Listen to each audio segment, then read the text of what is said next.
mutari kamara tere kerawani. Iyonyele ma fani kama. The best ku kamara rununa. Lasina kamara rawanila. Ala mudu kamara rununine. Aramata karamu debila. Atuma kemo kamara tere kerawani. Ulu bebule kamanya ne rafani kama. Memba farawani kamara rununa. Meko mista kamara lubirila. Sarata kamara fa fani kama. Gale mamadi kamara tere kerawani. Pakapana mutari kamara lubirila. Agbe mamadi kamara luwani mi. Agilero fani kama.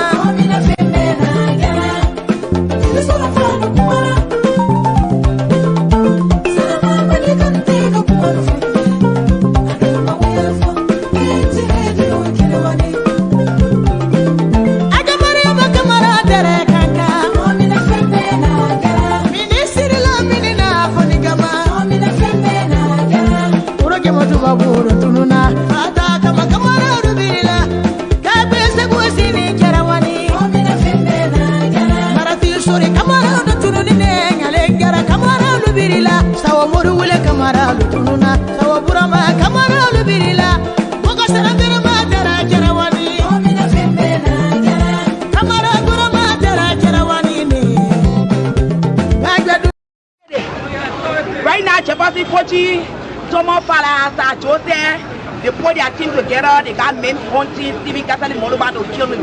Because that boy is a bomb assassin. Every damn killing you did for the president, they're ready to expose it. And let me just tell you something, the opposition got all your clip.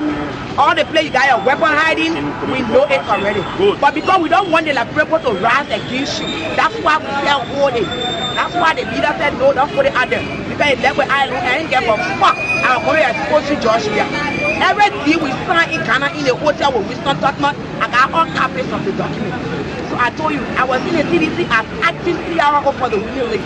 That means I was a person for the women. So every damn fucking shit you did, I got copy of those documents. Whoa! Okay? And you know I don't joke. When I talk my things, I don't talk. I talk it, I mean it. That's why I call the press attention to listen to what I want to say. Jabati Koji is a stone cold killer. Jabati Koji was a son with my cousin Chucky Taylor.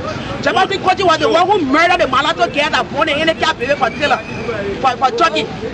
So he knowing to be a notorious killer, he's not just a killer alone, but he's a murderer.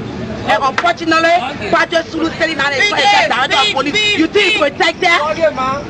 Project Sulu, you think he protected? I'm trying to let you know, you're on a time bomb. You are working on a time bomb because they intend to assassinate you. That's why the other day I said it clear.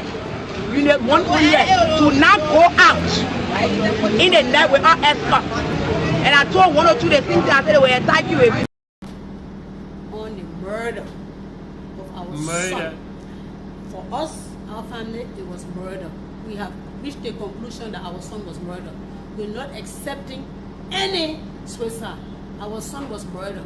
And we are only here so that government can be able to tell us why he was murdered and who murdered him. Who was Melvin prior to his death? Melvin was a gentle giant. Melvin was very lovable, kind, funny, gentle. Melvin was everybody's friend. That's who Melvin was. A gentle giant. What was your last interaction with Melvin prior to his death? The last interaction with Melvin was on the phone. Before Melvin left to go up on the tour with the president, he called, and that was the tradition he had. He called his grandmother and asked for prayer. He did that all the time. And that was the last time he called and he was going on the tour with the president and we should pray for him. That was the last time. That was the last time. You earlier spoke about raising Melvin, helping to raise Melvin. What sort of child did you know him from his childhood to be? Melvin lost his mother when he was under 3 years old. So we raised Melvin, his mother's family, we raised him. His mother was the sister between two of us. She was next to me. And Melvin, we raised him in a family in a Christian home. This is the first cousin right here. All of these kids were raised together. Melvin had never had any problem. He was raised as a normal child, loving and caring. That's who Melvin was. And when he became a young man, he went into the world with the same attitude. Today, you will see people talk about Melvin all over. They will give you that character of Melvin. That's why when people come to us and tell us that our son killed himself, this family, no matter where you take us, this family is not going to accept that our son, he's not even capable of killing a fly. He's going to kill himself? No. If our son wanted to kill himself, he was a trained officer. He would have taken a single bullet. He would not torture himself by shooting all over his body. Who would want to torture themselves? And the circumstances surrounding this death is why we really have the family to say, our son did not kill himself. And we want to know who killed him and why. That's why. And what have you been told by the government? They say he committed suicide. The family said, no. Capital N-O, no. He did not commit any suicide. The people took Melvin's life. And we won't answer for that. He will not serve his country for 15 years on a decent record. Then you kill him and want to bury him for that record to go into history. No wonder. We want our son's name to be clear. He never killed himself. We want justice for Melvin. They must clear Melvin's name. Then the government got the nerve to come to us after they killed our son. It took 2 weeks. Nobody came to us to even say, people, you're sorry. Nobody came to us to say anything to us, to even officially explain to us how our son died. That has not happened from government yet. But 2 weeks after his death, they come to us to ask about his burial.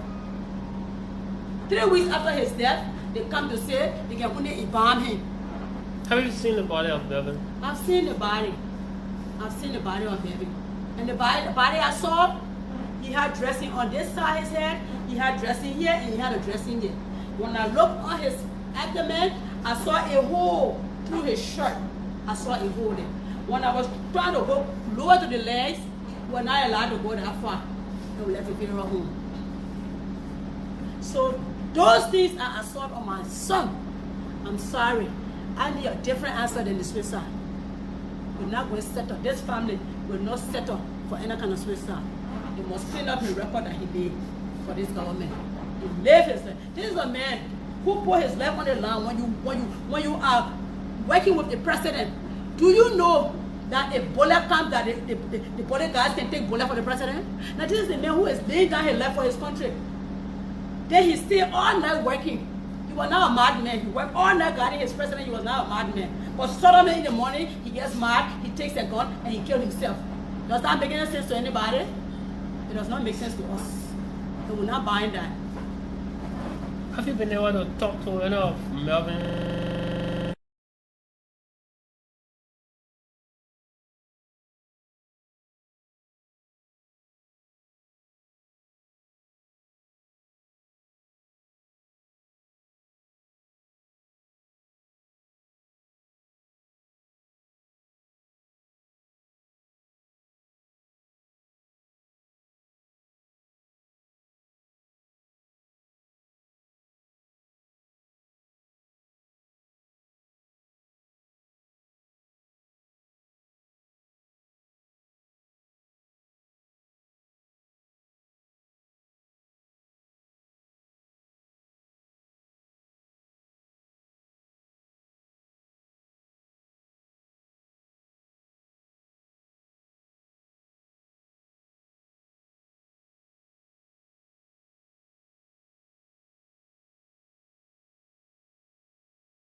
on the murder of our son.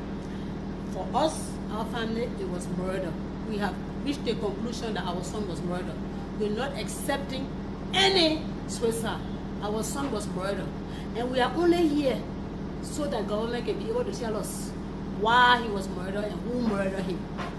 Who was Melvin prior to his death? Melvin was a gentle giant. Melvin was very lovable, kind, funny, gentle. Melvin was everybody's friend. That's who Melvin was, a gentle giant. What was your last interaction with Melvin prior to his death? The last interaction with Melvin was on the phone. Before Melvin left to go up on the tour with the president, he called, and that was the tradition he had. He called his grandmother and asked for prayer. He did that all the time. And that was the last time he called and he was going on the tour with the president and we should pray for him. That was the last time. That was the last time. You earlier spoke about raising Melvin, helping to raise Melvin. What sort of child did you know him from his childhood to be? Melvin lost his mother when he was under 3 years old. So we raised Melvin, his mother's family, we raised him. His mother was the sister between two of us. She was next to me. And Melvin, we raised him in a family, in a Christian home. So we support interim government. We have become an embarrassment to this country. So in essence, you go and to arrest him. You coming to arrest Honorable Yimale for saying interim government? Interim government. That's only you scale up president. Are you afraid of interim government? Are you get called back support interim government?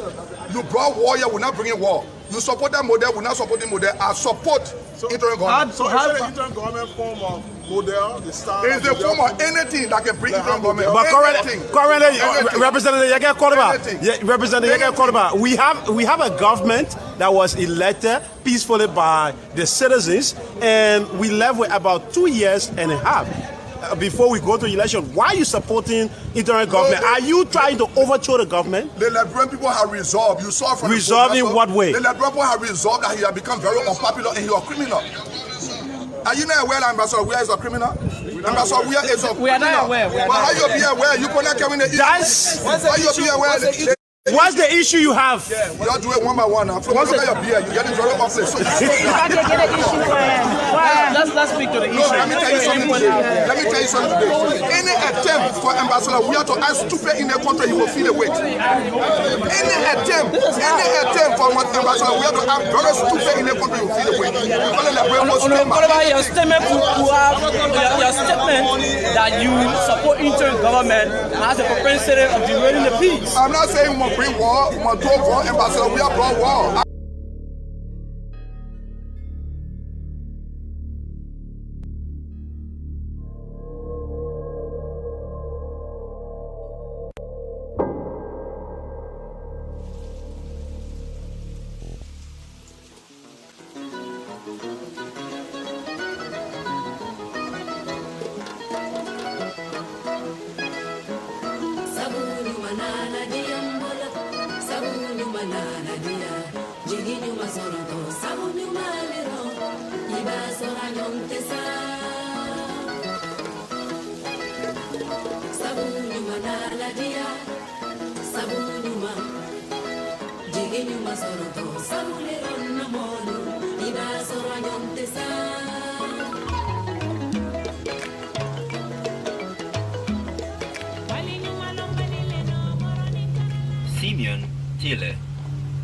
Simeon Taylor, a boy, age 3.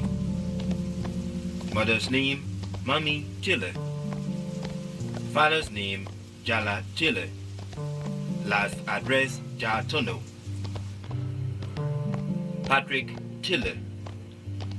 Patrick Taylor. Patrick is a boy, age 5. Mother's name, Mommy Taylor. Father's name, Jala Taylor. The last address before the events is Ball Mines Bridge area.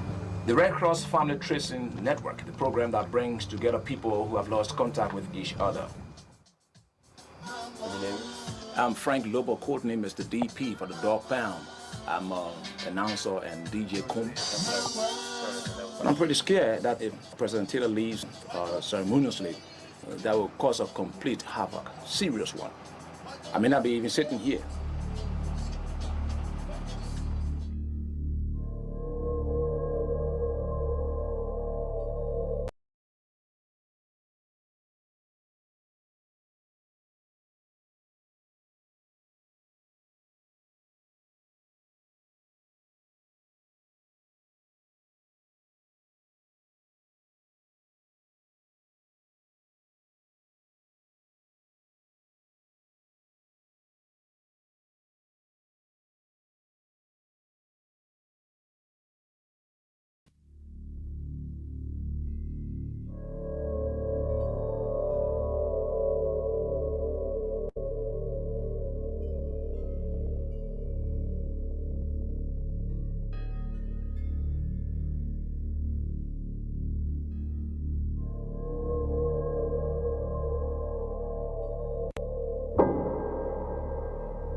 Simeon Taylor, a boy, age 3. Mother's name, Mommy Taylor.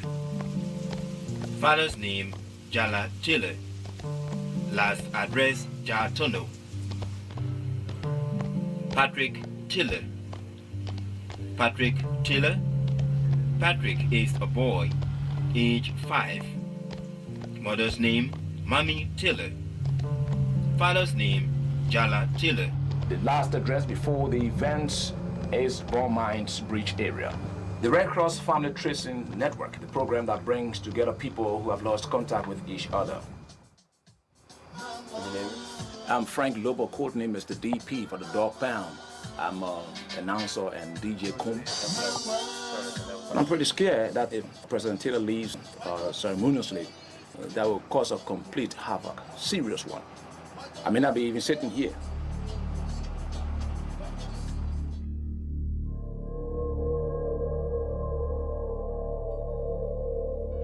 The court, which is examining war crimes committed in Sierra Leone, has accused Mr. Taylor of being the principal backer of the rebel... June 4th, hundreds of miles from the Liberian capital of Monrovia, the leader of the rebel army, the LURD, Liberians United for Reconciliation and Democracy, is monitoring events. Instead of being flown off to jail, as the War Crimes Tribunal had hoped, Charles Taylor has flown home. Ghanaian ministers insist they never officially heard the request to arrest him. Taylor is back home, now the battle continues. We will overrun the city. We can assure the people that we'll overrun the city. We have the military capability, but we're being delayed because we're being afraid of bloodshed and we want to protect our civilians. We have no other alternative now but to move in the city. So when does it begin? When does the assault on Monrovia begin? The battle going to begin today. I'm going to pass the order now. No more stop. How about you read? No more stop.